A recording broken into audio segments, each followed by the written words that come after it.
Welcome back to Out of Breath Sports and More.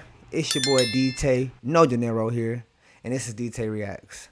We got Larry Bird 50-40-90 Club founder. If you didn't know, you about to find out. So be sure to hit that like button, subscribe, and turn notification bell on, and that way you don't never miss out on none of my future Larry Bird videos or any videos that I post at all. Check out the Larry Bird playlist too if you want to catch up with some of my old videos. I'm just letting you know if you like this one.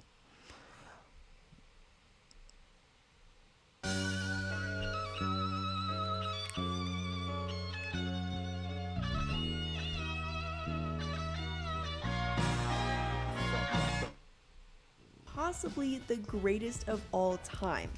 Today, we're looking at the legendary Larry Bird. When I go out and shoot around by myself, anywhere, before a game in the summer, I always try to start out about 15 foot from the basket and work my way around the perimeter just so I can get loose and then maybe go a little bit further out or a little bit closer. He carried his college team to a championship. I had some friends who I kept in contact with while I was still back here at Indiana State, and they never saw Indiana State or Larry Bird on TV. So because of the numbers that he would produce, they assumed that Larry Bird was a black player. And I thought, never thought of that, but they just thought that, a guy can do that kind of thing as far as score and rebound and dish out the assist. Must be That was a dime. athlete. Hold on. That was a dime. Let's look at that pass again. That boy Larry Bird was something else. Thought that, a guy can do that kind of thing as far as score. That was a beautiful pass, y'all. And dish out. Look at this, man. He ain't even looking. This was him in college. Yeah, man. Larry Bird was something else ever since he picked up a basketball. Assist, must be a black athlete.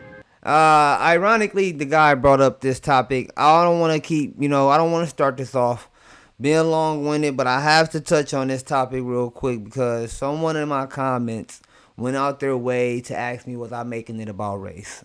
And unfortunately, I do have to take the time to let this known now that I was born in 1993. All of this was going on back in the 80s and in the 70s. It was already made about race before I was even born. Actually, when you see me use any titles in my captions, I'm using some sort of statement that someone made in the video. So, like the guy just said just now, literally just now, they all thought that Larry Bird was a black guy because you didn't have TVs back in the day, and predominantly black people were the ones that were good basketball players. I've heard this tons of times on tons of videos that I've watched here with you. Now, most of us, we all get this, but some of us don't. And I know, everyone wants to express their opinions, and everyone's entitled to their opinions. But this is a safe space, okay? This is not a space to bash and beat up on anyone, especially someone at the age of Larry Bird or some of you, even in the comments. I'm not a rude, disrespectful young man. If I was, I wouldn't be coming here every day to pay homage to Larry Bird. I could spend my days focusing my opinions on a different basketball player, but instead, I like Larry Bird. You like Larry Bird, we all like Larry Bird. Thank you for coming to my channel. I hope you guys enjoy the content as much as you say you do. If so, you just took everything that I said genuinely and not me trying to be sarcastic. I'm just being honest. I'm not making anything about race, y'all. It was already made about race before I even entered the conversation. But yes, Larry Bird is white. Yes, I am black. It's just facts. Hey, if you're still here at this point in time, I hope you're enjoying the video. Hit the like button. You're new, subscribe, turn your notification bell on. That way you don't miss on none of my future videos, and you can keep up with the content and conversations, and you can see what's going on in the comments. But thank you to everyone. Let's get back to this video, y'all. Sorry. It'll probably be the last time I say anything. All-American, we go to the finals, we lose to Michigan State. After the game, he tells me, oh, I need to go to the boys club, and I need to work out and shoot. I need to work on my game. Got right back to it. I mean, hey, we had a great year, man. What are you talking about? I'm going home and I'm going to brag. I'm not going to play any ball, but that's just the difference. As a rookie, he took the Celtics to the conference finals. I came in to the league. You know, I played a small town. I did very well, and everybody always said, you didn't play against anybody. I went to Indiana State, same thing. As a rookie, he led his team in points, rebounds, and steals while averaging 21 points, 10 rebounds, and 4.5 assists, shooting 47% from the field. A favorite Larry Bird story? Larry is such a unique personality. I don't have necessarily stories on him. What challenges me is I marvel at people who think the guy's a hick. Larry is one of the smartest, pragmatic people I know. And my mother, God rest her soul, was very bright. Coach Knight and Bill Russell are probably the two brightest people that I know. Larry is maybe right under that in that category. And when people keep talking about him being a hick, Larry understood what he understands as well as anybody is personalities and people. And that's why he would do his junk talking for airing here on radio, because he understood people who would let that bother them and what they would do when it bothered them. That's the way Larry, that was his gamesmanship. Did he talk trash on the floor? Oh, definitely. But, you know, he always talked trash. I remember he talked trash against us, talked trash with against everyone else. But, you know, the difference is he could back it up. He could back it up. You know, I remember, you know, like I was saying, growing up in Boston, people all used to always talking about that he can't jump, he can't do this, he can't do that. And, you know, a lot of my friends was like that, you know. So, I got to the league. I called all my friends back up. I said, you know, all that trash that you were talking, you need to squash all that. This man is great. He can, whatever you were saying for a man who can't jump, he's demolishing everybody. So your guys are saying, how can you let this guy? Oh, he's doing it on everybody. He's doing it on everybody. He's doing it on the best defensive players in the league. Yeah. Even though the NBA had just introduced a three-point line that same season, Bird averaged almost 2 attempts per game and made 40% of them. In the 1986 finals, he was just a few rebounds and assists away from being the first player ever to average a triple-double in the finals. What I try to do, just come out and get good rotation on the ball, get the backspin, try to get a good release, and I always focus my eyes on the rim. I tell you, we went through a lot of battles together, and we won a lot of games. We won a lot of games on his IQ and on his toughness. He was ridiculous. He came out here. I remember our sportscaster played the Superman theme when he was talking about him that night after the game, because he did everything, Right. Points, rebounds, assists, just steals, you name it. Larry has such a great mind for the game, and you know, a great touch. I had a lot of respect for him as a competitor. He is arguably the most clutch player in NBA history. While his wars were with Magic, his battles were waged with the rest of the league. It was a tie game. They had the ball, and DJ was stalling the basketball. And Larry was kind of standing outside behind him, like denying him the ball. And they called a timeout, and he turned around and looked at me and said, "I'm going to score right here on you." And I said, "I know you will. I'll be ready." 10 seconds. 5, and Bird has the basketball. Look out. 2 seconds on the clock, and timeout used by the Sonics. And he shot a turnaround jump shot. And I just looked back, and the ball just went in, hit all net. And he said, "I told you so." Another time, it was when we was playing him. He had like 42. Kemp was a freshman. He told Sean Kemp that I'm the best player to ever come from Indiana and shot a three-pointer in his face, all net. We was like, Larry uses picks probably better than the players that ever played the game.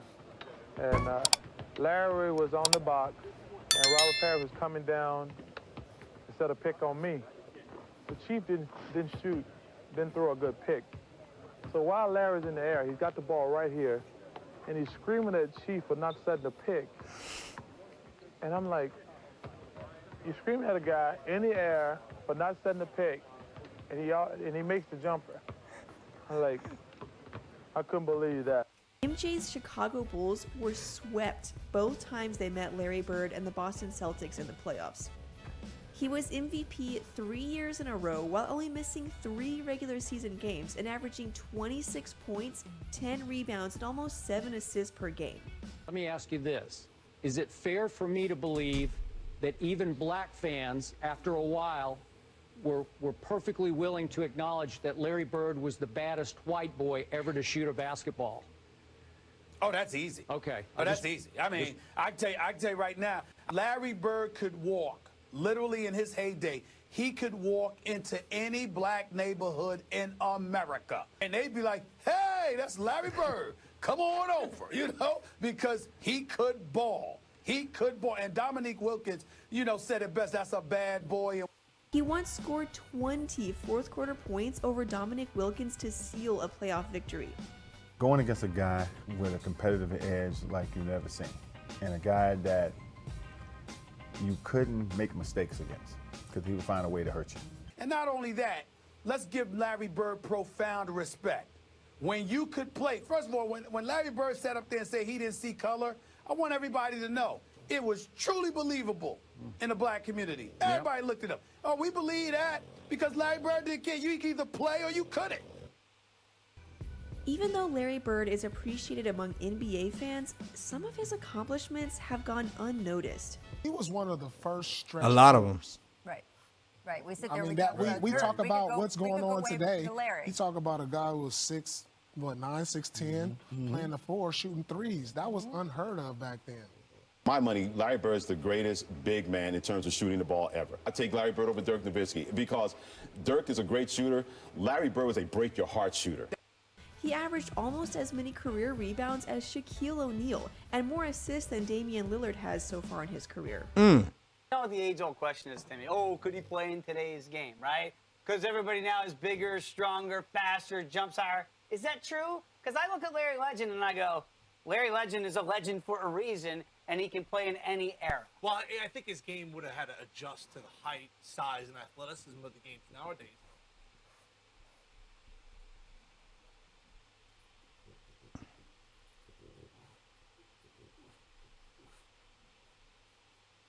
But think about this. He would have torched a guy like Karl Anthony Towns. These young guys with his basketball IQ. Yeah. He was a grown man. 3 years of college. Oh, and before that, we might have never knew about Larry Legend. He was hauling garbage. Started off in Bloomington at IU, didn't work out there, goes back home, contemplates ever playing again. The fact that he was a grown man against these 20-something-year-old kids, he would have had his way. Look, as a caveat growing up, I hated Larry Bird. I was a Sixers guy and Julius Erving. So, but damn, did you respect the hell out of the guy? Because it just seemed like, he's slower than everybody else. He can't jump. And yet he'd always seem to be open, always seem to get the big rebound, and always seem to make the right pass. Yeah, I think his basketball IQ is something that goes kind of under the radar. When you think about guys that really know how to play or teams that really know how to play, you know what those teams and guys do? They win. Yep. And I think that's what Larry would have done. He would have kept on winning. The interesting thing was, Larry growing up his whole life, no three-point line. Nope. Think about every court he played on, there was no three-point line. If he would have had that, sorry, Dave, mindset from the get-go, I'm going to need a shot after hearing that. He averaged 24 points a game over the course of his career. I think it would have been towards 27. He was a 6'9" forward who averaged more points than Kyrie Irving has, with a better shooting percentage than DeMarcus Cousins, a center, and a better three-point shooting percentage than LeBron James or Michael Jordan. He has so many iconic moments, game winners, and performances. You know, and Larry Bird would give it to you. And I'm going to tell you something else. When he got into that fight with Dr. J, folks in the black community weren't mad at him. They respected him for it. Because we found out why. We were like, oh, that's why he hit you? Oh, well, damn, Doc, something wrong with you. You should have stopped him. That's how we were thinking about it. We were like, and we know we love Julius Erving, but you couldn't take anything away from Bird. Bird was a bad somebody. Larry Bird was the baddest son of a gun on the planet. And then we found out it's because Bird said, I'm going to hit this J right here. I'm gonna come right here and I'm gonna put this in your face right here. I'm gonna do this to you. I'm gonna do that to you. And then he did it. He was the bad man He was a somebody. long before Aaron Rodgers ever came along. He was the bad. Larry Bird was the truth. Ain't no question about that. Bird's career was cut short because of injuries, but that didn't stop him from putting his name in the greatest of all time conversation. And there hasn't been anything like him since either. No. There's Thank only you. one Larry Bird. In the 1987 season, he became the founding member of the 50-40-90 club. Hello. And he did it again the following season. Oh. Not even Kobe, LeBron, or Jordan accomplished that. Not even once. We will see other, American, Caucasian, I suppose, superstars. Eventually, we'll see more than one, Stephen A. Smith. I'm not so sure. Larry Bird said that there would be another Larry Bird one day. And Larry, there will never, ever, ever be another Larry Bird.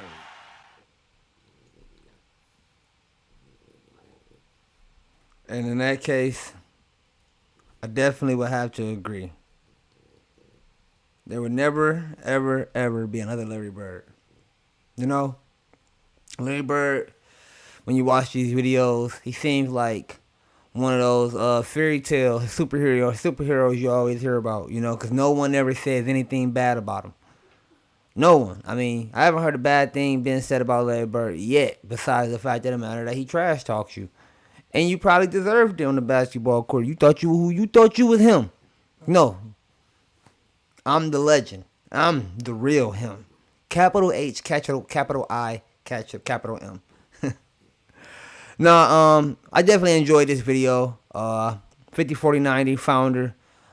Just hearing the whole story about how his career panned out and how it worked out for him. It's always a beautiful story. They always touch on some things that I want to talk about at the end of the video. But before I do talk about it, I do want to acknowledge what I stated somewhat at the beginning of this video. I do apologize again for even bringing that to you guys. I know everyone, you ladies and gentlemen, I know everyone is not rude in the comments, but some people are. And if it's one thing I do not tolerate and I hate, it's bullying. I'm all up for trash talking. I'm all up for some education. Teach me something. I'm all up for suggestions. But what I'm not up for is bullying. Okay? It's one thing I always hated all my life was a person that was a bully. So I'm not saying that you are a bully, but sometimes being a pushover or not being a pushover, being someone that's too pushy and too aggressive, you can come across that way. But overall, in general, they talked about Larry Bird being 50-40-90 founder. And the narrator, she was talking about not even Kobe, not even Michael Jordan, not even LeBron has done that. And while this video was going on, it just popped in my head and I thought about it for a second. And most of the time, some of the most important people are not the face of it. So, I know a lot of people right now are having this discrepancies on who's the greatest, LeBron James or Michael Jordan. But like I said, majority of the times, the people that's the most important aren't the face. And Larry Bird had a huge impact on the NBA. Him and Magic Johnson. And to be honest with you, Magic Johnson was like the Showtime, the image, the fame. Larry Bird was the fundamentals. The lady in the video, she stated that Larry Bird went to war with Magic Johnson. And she also stated that it wasn't the war that was the important thing. It was the battles that he had to fight to get to Magic Johnson. Those battles that he had to fight changed everything about basketball. When he went into Detroit and had to play against Isaiah Thomas. When he went to Philly and had to play against Dr. J, who already had a big name. When he went to Atlanta and had to play against Atlanta Hawks and Dominique Wilkins and, just New York. And the list goes on. Those are big teams with big stars on them. And at this point in time, the Celtics were coming out of a trashy record. I just don't think Larry Bird gets enough acknowledgement and enough respect. That's why I always come back to do these videos and keep watching them until hopefully one of them goes so big that someone has to ask me, why do you always bring up Larry Bird? And then I have to tell everybody in the whole world what we all fell in love with basketball for. We didn't fall in love with basketball because you got the opportunity to be flashy. All of that stuff came after. It's your boy DtaeNoDinero. Hey, if you've been here this long, drop in the comments. Why did you fall in love with basketball? Let me know. I'm curious to know. After y'all let me know, I'll let y'all know probably in the next Larry Bird video. Other than that, be sure to hit that like button, subscribe, turn the notification bell on. I hope y'all enjoyed this video as much as I did. It's your boy DtaeNoDinero. This is Dtae Reacts. Out of breath for some more, but you know, we on to the next video, so stay tuned. Peace. Let's get it. Silly. I should love you. You complete me, but I might be fooled. In my world, dreams come true. I can't grow without you.